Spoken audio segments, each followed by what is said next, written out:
Hello, Sooner Nation, OU Insider, subscribers, Coach Brian Clinton, fanatics, Bedlam rivalry haters. I can't even say rivalry right correctly, Brian. That's how I feel about the rivalry after Saturday. People who are bored on a Thursday, people who love college football, this podcast for you is for you. My name is Jesse Crittenden. This is the latest episode of the Oklahoma Drill, fueled by OU Insider and the Rivals Network. And I am joined, as always, by my co-host, Coach Brian Clinton. Brian, I see you have a hat that has Norman in big letters on top of white hat. And I got to tell you, I love that hat. Where'd you get that hat? That would be. I need to let me find his Twitter handle real quick for you because this is. I told him I'd give him a shout out. So John B. Kennedy Okay. is the name, and that would be at Bearded Sooner. He is selling these. He's also going to send a reverse option of this one here before too long when they get those. So give him a shout out there. Love the hat. I'm glad that I got on board with him on that. So otherwise, it's been a rough week in and around Norman.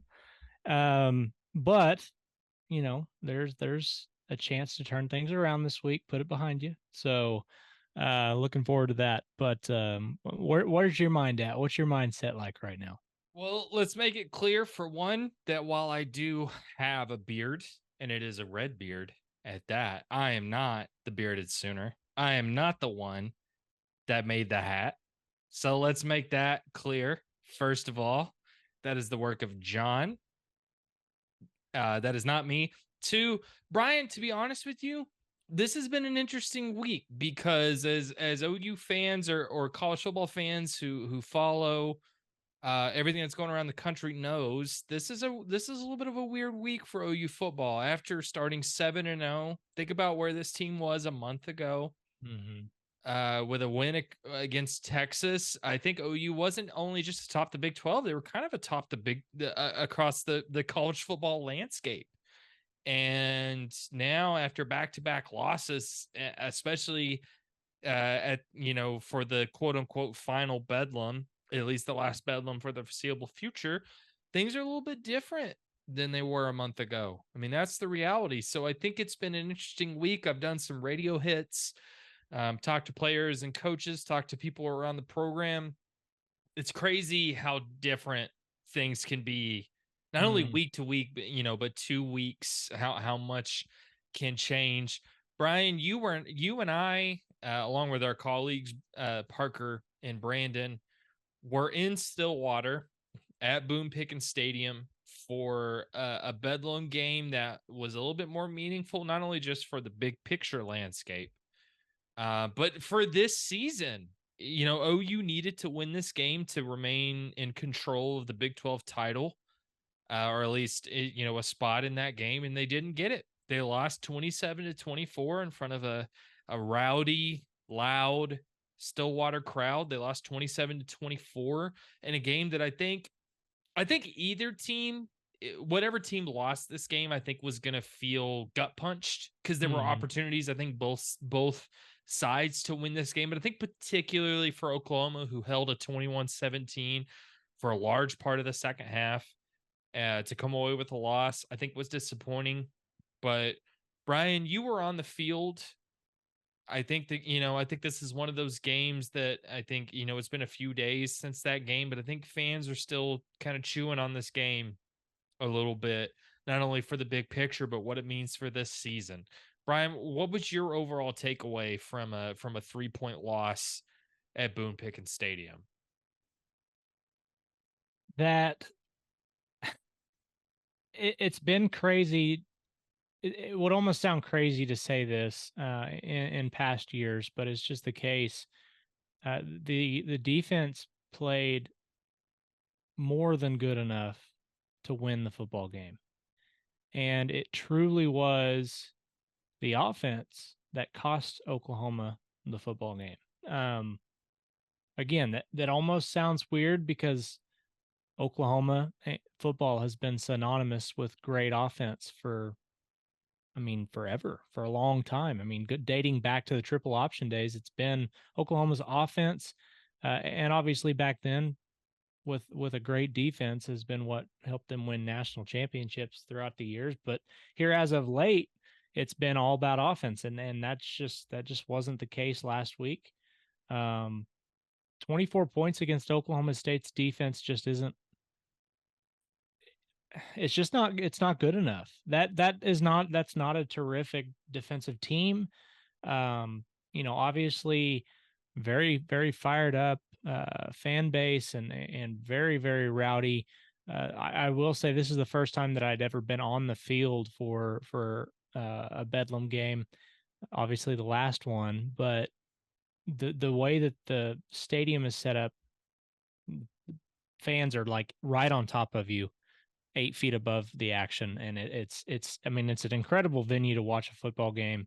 But I mean, clearly the offense was out of sorts a lot. I mean, you had more false start penalties, you had bad snap issues. It's clear that the environment played at least something of a role in this game, and I think that just points back to Oklahoma not doing the little things right, which is really what hurt them at the end of the day. And that's ironic because I mean that's one of the staples of Brent Venable's philosophy is everything matters. The little things matter. They pile up and they become big things. And unfortunately, over the last couple of weeks, that's been Oklahoma's big problem is the little things. You're right, and I think look no further than, you know, OU losing the turnover battle 3-1. Oklahoma State won the points off turnovers battle 10-0. And I think Hmm. you're right. I completely agree about the defense. Cuz here's the thing. Oklahoma State had 480 total yards, which doesn't sound great on its head. Oklahoma State drove right down the field on the first possession of the game. The OU defense didn't look good. But I think largely the OU defense settled in. Mm. I thought the OU defense played pretty well for the most part. They limited Ollie Gordon and a lot of his explosive runs. Ollie Gordon is obviously an incredible running back. Probably should go to New York at the end of the regular season if Oklahoma State finishes this season like we expect them to. But I think you're right, Brian. But it's also weird from an offensive perspective because, OU had 492 total yards. They ran the ball as well as they have all season. OU had 5.5 yards per carry. That's way better than they've run the ball all year. We saw Dylan Gabriel in this passing attack at times attack Oklahoma State down the field. But I think that's that dichotomy is like OU and OSU almost had the same amount of total yards, but I actually thought the defense played really well. And I thought the offense didn't do enough to win this game. I thought the defense gave Mm. them chances. They stopped Oklahoma State back to back 4th and 1s in the second half. And the OU offense, when they had chances to either extend the lead or seal the win, especially on that last possession, they had a chance to go down like they did against Texas, like they did against Kansas and win the game. They couldn't do it. And I think that leads us to the thing is, Brian, that since that loss against Oklahoma State, really since the loss against Kansas, there's been a lot of questions not only about the offense, but about offensive coordinator Jeff Lebby. And I think it's an interesting thing to look at because there are moments where the offense has looked really good. Through the first 6 weeks, the offense looked good. Against Oklahoma State, there were moments where the offense looked good. But you're 7-2, which sounds really good, but thinking about where this team was a month ago, it's Hmm. not good. It's bad. All of a sudden, OU could certainly miss the Big 12 title game, which I think is a disappointment from where this team was after the Texas win. So Brian, I know you did a live stream of the game until YouTube. Tried to. We won't talk about that. But I know you've gone back and watched the game a ton.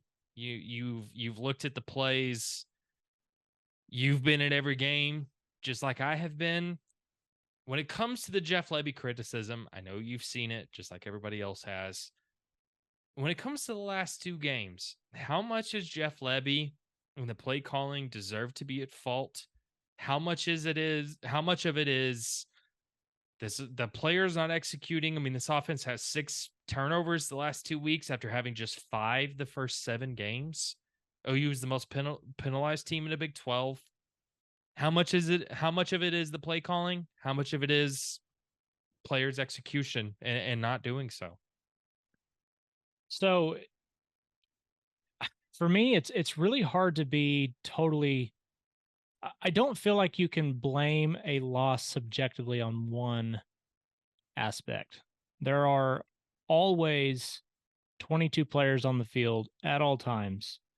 And when one of those guys doesn't do their job, the variables change with every play. There's so much. I mean, that's why we see some of the crazy outcomes that we do year in and year out. There's just so much that can change with just a single play.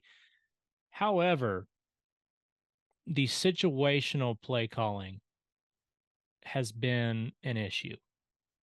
And I don't think that I'm going out on a limb saying that. Now, do I think Jeff Lebby deserves to be fired for that? No, not at all. I don't think uh, you don't have to look back that far for him to have just fantastic showings as an offensive coordinator. I mean, his game against Texas, I think, should have earned him more grace than it has. And I'll even go as far as to say, outside of maybe 3 or 4 calls against Oklahoma State, I think Jeff Lebby called a fantastic game against Oklahoma State.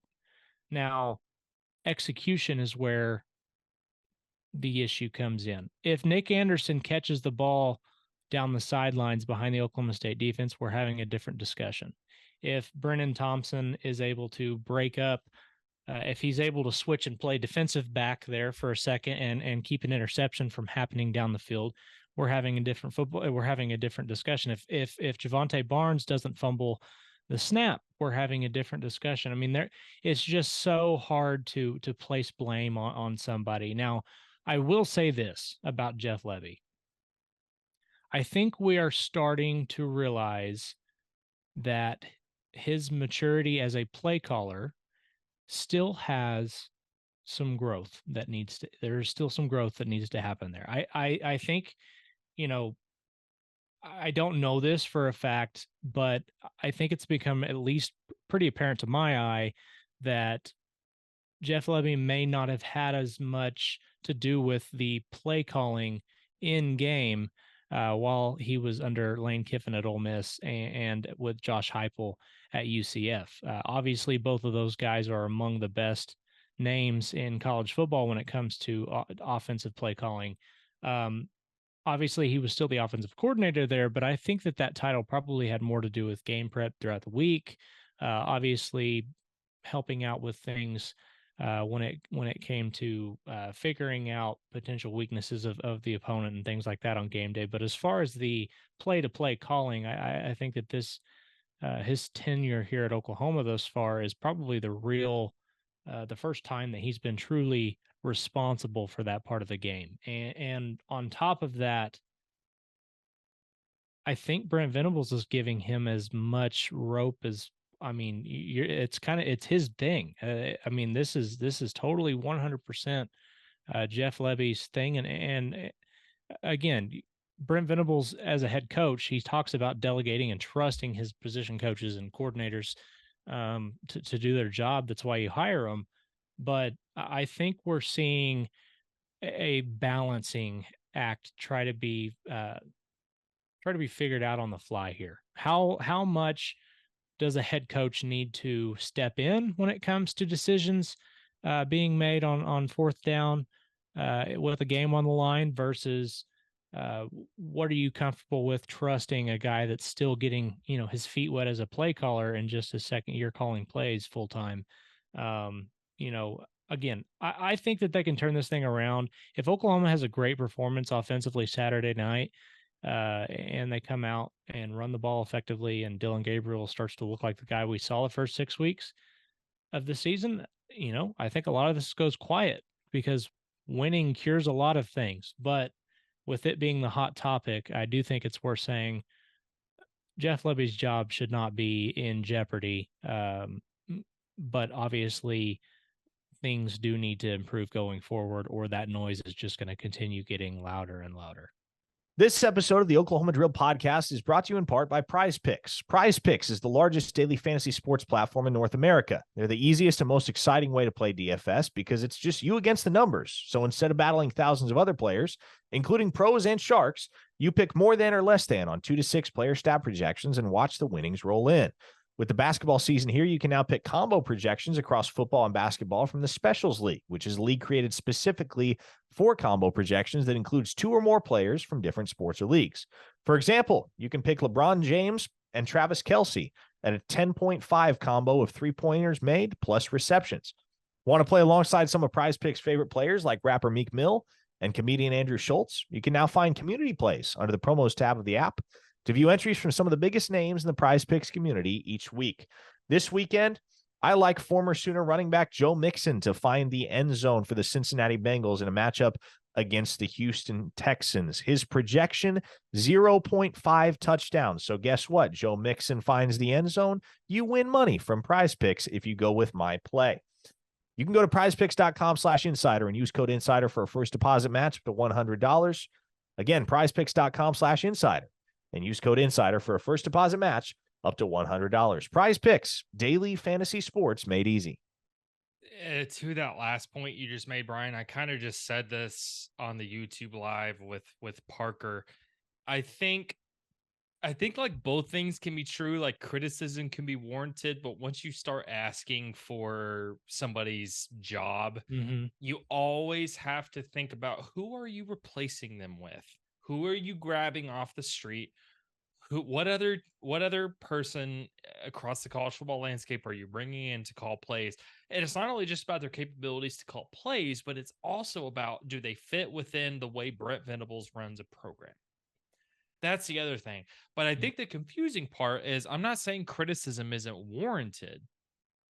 I think it is. I think with where this team was a month ago, the way the last 2 weeks have gone is genuinely disappointing. It just is. Sure. And I also think it's not, I think in a weird way, one thing that hasn't been talked about is how I think the warning signs were sort of showed against both SMU and Cincinnati. Now, SMU has done really well in their conference this year. Cincinnati has not. Cincinnati has not been a player in the Big 12 conference, but that's a game OU barely won. I mean, I think that's a game that if a couple plays don't go OU's way, we might be talking about things differently. Now, I'm not necessarily saying the benefit of hindsight, but it has been, I think there have been warning signs. The difference is OU really won the turnover battle the first 7 weeks. They have not the last 2 weeks. They've lost the turnover battle 6-4. They're losing points off turnovers 23-13, and that's huge when you're talking about 2 losses by a combined 8 points. The other side of it is the defense is obviously dealing with injuries. Danny Stutzman missed on Saturday. Peyton Bowen's obviously not fully healthy. Gentry Williams is not fully healthy. Offensively, I don't think this team has been the same without Angelo Anthony. Just hasn't been. I think the injuries to Javonte Barnes and Gavin Sawchuk early in the year have caused personnel decisions to be weird. You mentioned Dalen Smothers. He hadn't played since the Tulsa game, but yeah, he's seeing 5 critical snaps in the second half. You mentioned the Javonte Barnes fumble. He didn't play for 5 weeks. He saw big snaps against Kansas. He saw 2 snaps against Oklahoma State. I mean, you look at the wide receiver room where Jaden Gibson, who's made good catches all year, contested catches, saw 1 snap against Oklahoma State. I think that's almost my biggest thing, and that's not even necessarily specifically about Jeff Lebby. I think the personnel decisions at times have been confusing, but it's this weird dichotomy where it's like, it's not that injuries aren't a factor, because they are, but I think that's almost maybe been the most confusing part at times, not to mention the offensive line that saw a lot of rotation against Kansas, but on Saturday, or against Oklahoma State, it's Andrew Raym, McCain Matower, Walter Rouse, Caden Green, and Tyler Guyton playing every single snap. There's just, I don't know, Brian. Have things seemed a little bit uneven or maybe a little confusing at times when it comes to personnel decisions? Bewildering is the word that I would choose to try and understand what personnel decisions have been made or how they've been made. Look, Javonte Barnes made a big mistake.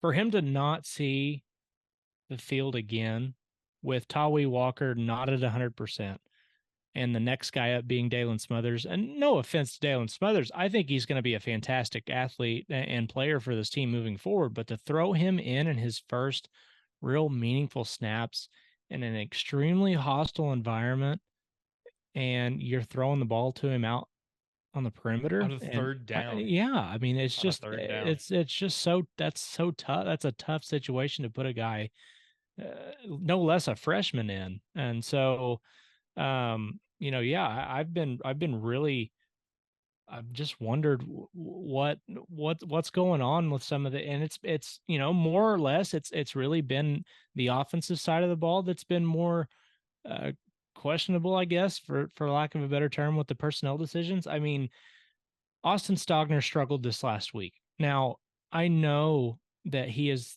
the most experienced guy that you have, and I'm not saying that you need to throw Josh Fanuel into the mix in Bedlam or anything like that. But we've heard a couple of times at least that he's a really good athlete and has shown some promise. We've seen Blake Smith do some things. You've got to get some of those other guys in the mix.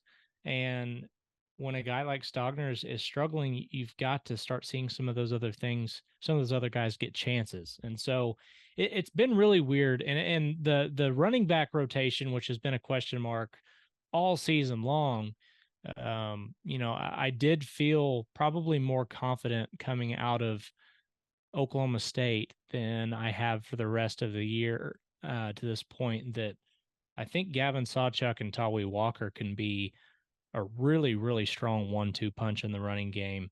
I don't know what that means for Javonte Barnes going forward, but if Saturday was any preface to what we're going to see from him, if the mistakes happen, I think that you can pretty much count him out for the rest of the go. So yeah, offensive rotations have been odd, and then defensively, you've had some injuries that have kept some guys out, but still trying to figure it out. And here we are heading into week 11. I think defensively, if you're looking at any positives, and I wrote about this at ouinsider.com, I think Kobe McKenzie and Kip Lewis at linebacker played really well. Oh yeah. Last Saturday, redshirt freshman Kip Lewis, according to Pro Football Focus, played 83 of 84 total snaps. I think they both played really well. Kobe McKenzie, I think, finished with the 6th highest performance grade. Of course, that all comes with sort of the downside of Jaren Kanak, who has been, not personally against him, but it's been a disappointment the last 3 weeks. But I think you're right. I think, and I mentioned this on the live, Brian, but it's one of those things that, like, someone like Peyton Bowen, who's not fully healthy, but he's still seen snaps, just not very many the last 3 weeks. Look at someone like Tawi Walker, who wasn't fully healthy against Oklahoma State, but he still saw snaps. It's almost like this weird, like, halfway in, instead of either going like being fully in or being fully out. It's like this weird, like, halfway thing. And I think it was also weird from a running back perspective to have someone like Gavin Sawchuk, who only saw 4 carries in the second half after dominating the first half. I think that's kind of where the confusion is for me. Or someone like Brennan Thompson, who played less than 10 snaps. When I think that's been the bigger confusions to me, Brian. But look, you and I talked last week. We said this was a must-win game, or Oklahoma State was a must-win game. We said that not only because it's the last Bedlam, but also to remain in control of their Big 12 destiny. Here's the reality: Oklahoma's not in control of their Big 12 destiny anymore. They're just not. They need a lot of things to go their way. But it not only feels like this game against West Virginia is still a must-win game to have some sort of Big 12 hopes, but it also feels like a must-win game for the state of this program moving forward. And again, that's kind of a crazy thing to say given how the vibes were a month ago. But all of a sudden, I think if this team falls to 7-3, things are only going to spiral more downward. We saw Brent Venables on Tuesday at his press conference that was pretty testy. I think he was pretty frustrated. I think he was very defensive, but also I think it's pretty clear he's not fully happy with everything. It's not going to be easy, Brian, against a West Virginia team that's 6-3, but a miracle Hail Mary against Houston from being 7-2 overall, 5-1 in the conference. And again, this West Virginia team would love nothing more than to beat Oklahoma at Owen Field on Saturday. It's going to be a night game. It's 6 p.m. This is the second to last home game for Oklahoma, but in a weird way, 2 years ago, West Virginia or Oklahoma barely beat West Virginia 16-13. Then obviously last year, West Virginia beat Oklahoma 23-20. And this West Virginia team has a lot of the same guys from last year. This is not an easy game. And in a weird way, this almost feels like a must-win game for a bigger picture for Oklahoma. So, Brian, I know you've been looking at West Virginia film. I know you understand the stakes. What has stood out to you from watching this West Virginia team? Well, real quick before I jump into that, I just want to say, isn't it weird that this is the last time under the lights we're going to see a Big 12 conference game on Owen Field? It is. It's the last time we're going to see them play a night game in the Big 12. So just make sure you're taking that in whenever you're there. As far as West Virginia goes, it seems physical, man. I mean, they're just they want to come in and impose their will. Their offensive line has done a really good job. I mean, BYU is a bit shorthanded right now, and they're still trying to transition into becoming a true Big 12 team. But they got bullied. I mean, bad this last week against West Virginia. What the Mountaineers kind of did whatever they wanted to. CJ Donaldson is a tight end playing running back. He goes about 240 and it runs downhill. Is very agile for his size, and they've got Jaheim White, who kind of came on strong, was their leading rusher last week. And so they're going to really try and control the game with the running game. And the other thing that they want to do is play keep away. They had the ball for 37, I believe over 37 minutes against Oklahoma last year when they won 23-20, I believe was the final there. They're averaging almost 34 minutes time of possession this year, which is fourth in the country and number one in the Big 12. And so what they want to do is get they want to get ahead of the chains on first down and keep those drives just slowly rolling methodically down the field and keep the ball away from the Oklahoma offense.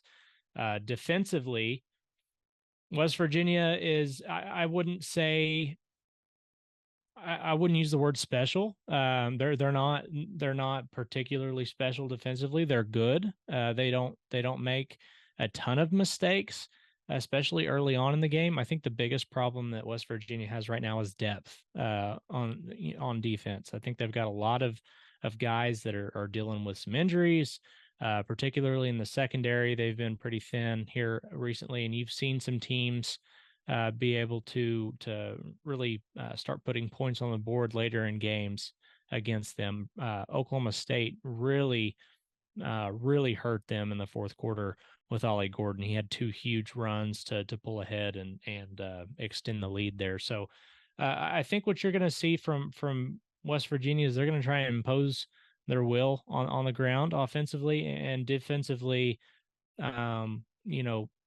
I guess there would be two guys that stick out. Lee, I can't even say his last name. Lee Koba is how it looks like it would be Lee Kapogba, but it's Lee Koba. He is pretty much he's their Danny Stutzman. He kind of he brings things together as their vocal leader. And then Beanie Bishop Jr. is a Minnesota transfer. He leads the country in passes defended. And I think it's by like 6. He's got 21 on the year. So he leads it by kind of wide margin. So long story short, they played defensively, very physically, and then offensively, they just want to run it down your throat and use some boot off of that with Garrett Green. So it's going to be a tough challenge for Oklahoma. This is not an easy game. And, it's not the typical West Virginia games that we've seen in years past where they like to come in and really light up the scoreboard like the last time or the last, before Neil Brown took over. So it'll be interesting. It'll be fun, but definitely a tough challenge for the Sooners. You're muted. You're muted. Okay, so I want to clarify one thing. Parker did this twice during the YouTube live. So if I only do it once, then I am still ahead of the curve. That Parker Thune superior. said. You say, yeah. That's right. I'm saying I'm better than Parker Thune. There you go. That's what I'm saying. Look, I totally agree with you. You're right. I think with this West Virginia team, they're really interesting to look at because look, they're 6-3 on the season.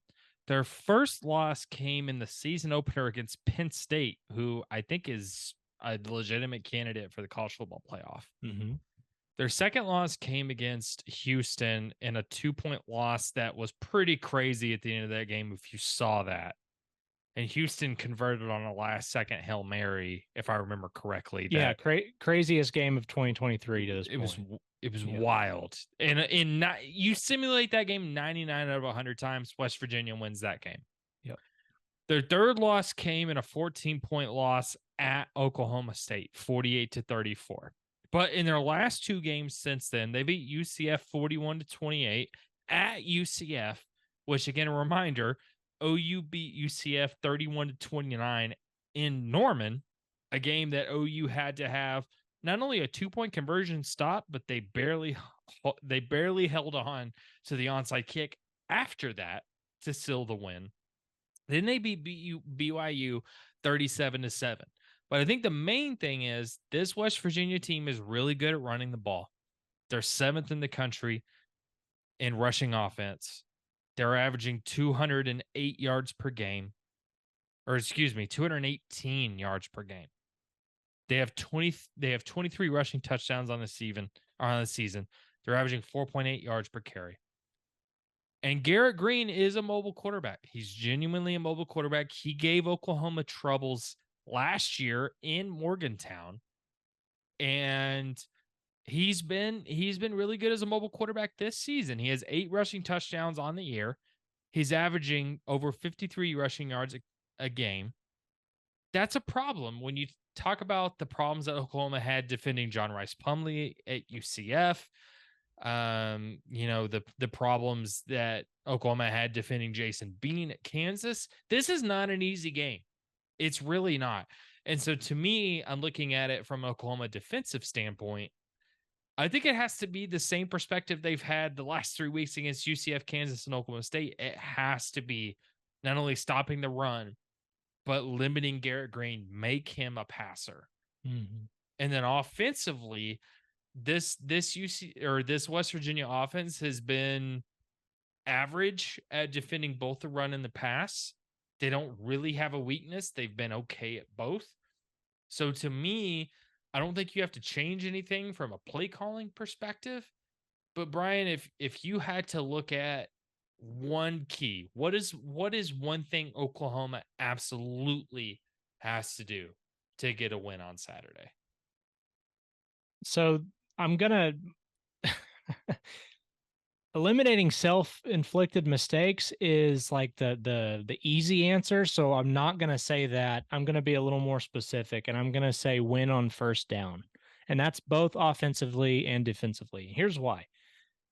Offensively, you have to stay on the field because I think this is going to be a game where Oklahoma is potentially limited on the amount of possessions that they're going to get. Just looking at what West Virginia does, they are going to try and control the ball, control the clock, and keep things rolling on that side of the ball. So when Oklahoma can get ahead of the chains on first down and play well on that side, obviously it's going to lead to more points down the road.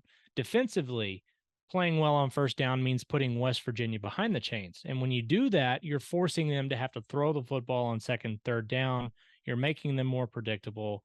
And therefore, you're giving yourself more opportunities to get their offense off the field and get the ball back in your offense's hands. So being good on first down is going to be a key in this game, both offensively and defensively, because again, you're going to need to make the most of your possessions, and getting more possessions for Oklahoma is going to lead to more opportunities for points.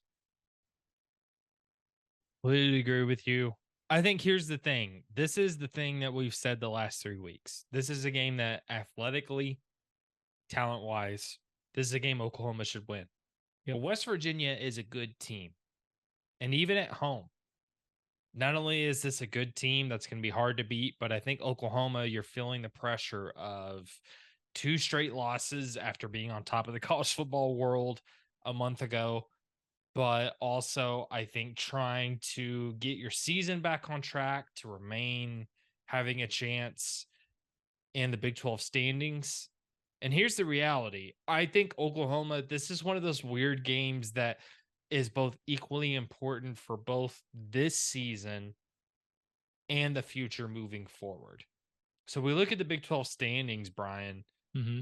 This is a pretty tough spot for Oklahoma to be in. So Texas and Oklahoma State are now at the top of the conference, 5-1 conference records. You've got Kansas, Kansas State, and Oklahoma, and West Virginia, and Iowa State all tied at 4-2. It's so funny to think about. A few weeks ago, we were talking about how insane and bad, or not bad maybe, but how confusing this conference was. It's kind of leveled out a little bit. Mm-hmm. But for Oklahoma, are you thinking more about trying to remain in Big 12 contention? Or are you trying to think about more stabilizing the team for this season, stabilizing the team moving forward into the SEC? Are you thinking about all of it? This, in a weird way, this weekend is an interesting game. It really is. Yeah, well, I mean, I think you have to.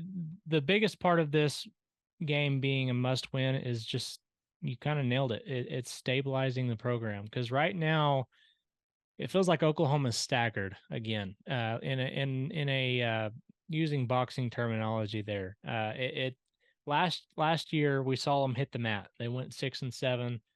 It hasn't happened since the turn of the century, and now you get out to a 7-0 start, and all of a sudden you've now suffered back-to-back losses 2 seasons in a row, which is something I don't believe it happened. Did that ever happen under Bob Stoops? Back-to-back losses? If don't.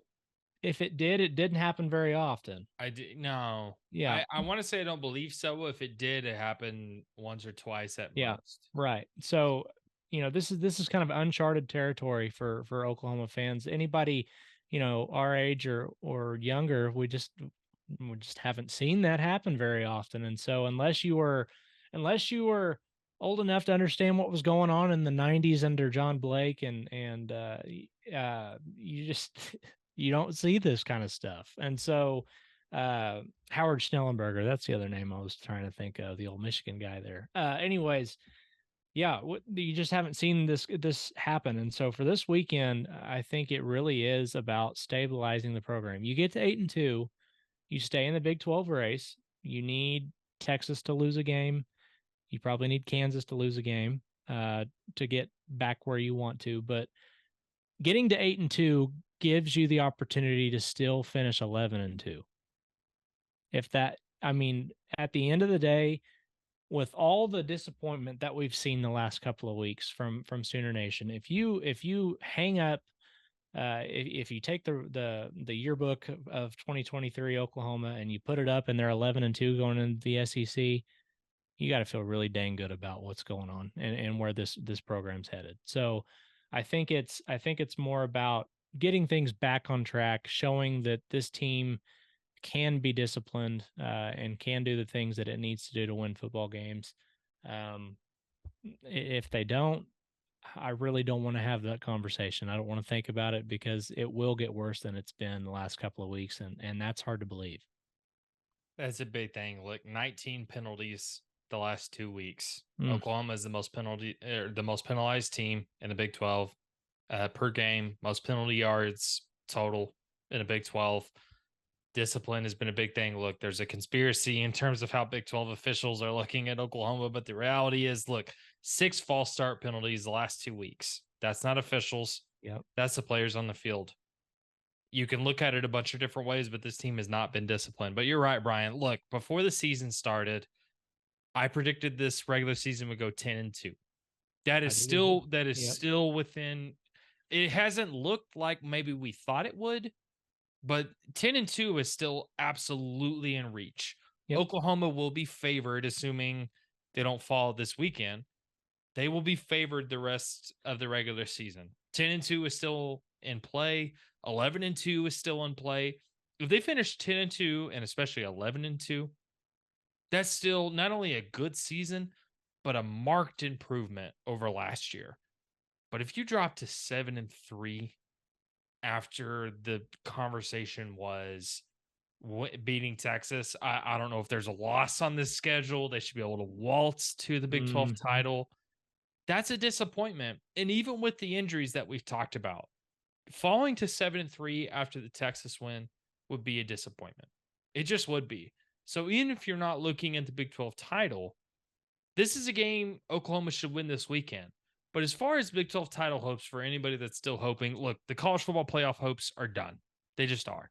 I'm sorry. They're done. Big 12 title hopes aren't necessarily done. They're not yet. But Oklahoma needs to win out. They just do. Yep. If you're looking across the landscape, is the easiest path does that include Texas losing and Kansas losing? Is that the easiest path? And obviously plus Oklahoma winning out. Is that the easiest path to the Big 12 title? I think that's probably the most clear, but with as many teams that are sitting there at 4-2, I think it could get really interesting. Just because, I think at some point you're not going to have. Okay, here's an example. Oklahoma State is going to UCF this weekend. FPI has UCF winning that game 52.8% of the time.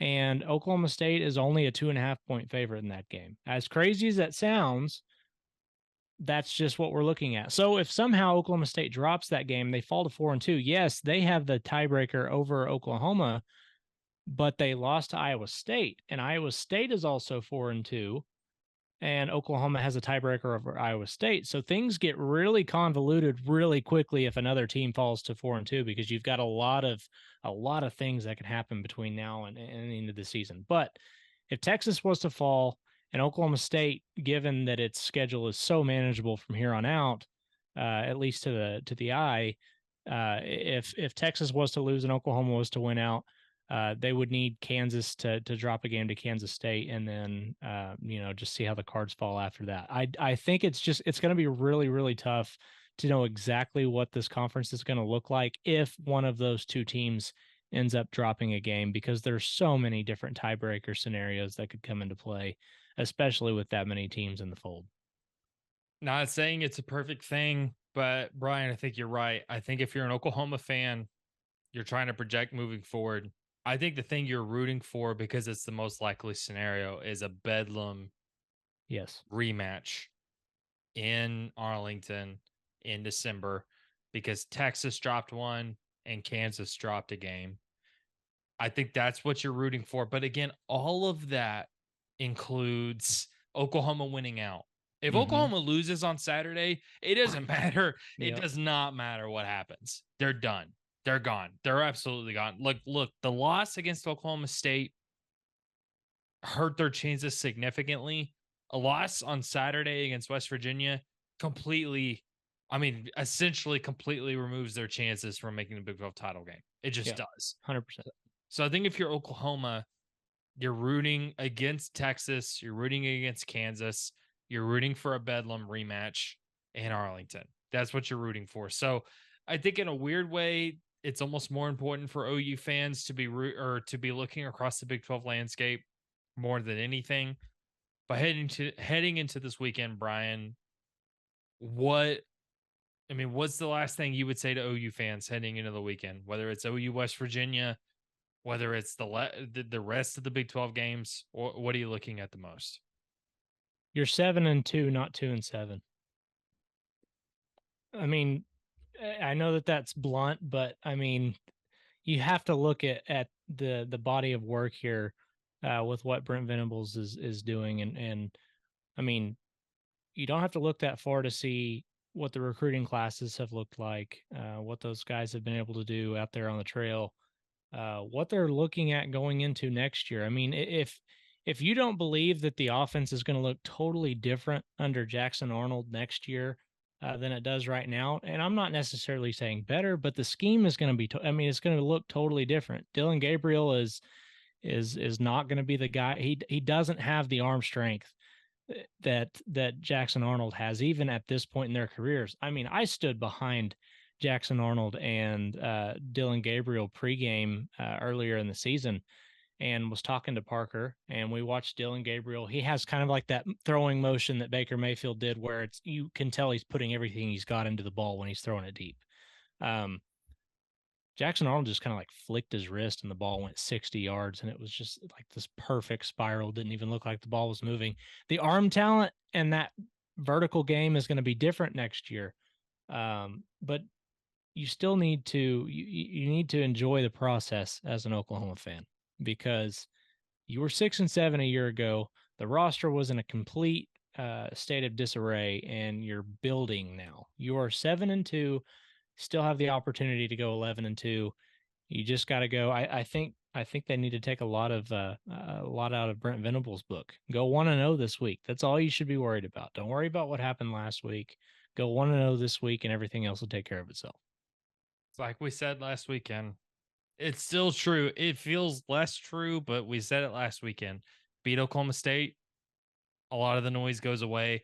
Maybe not all the noise goes away this weekend with a win over West Virginia, but 8-2 feels a lot better than 7-2. That's the reality. Quick question for you. Yeah.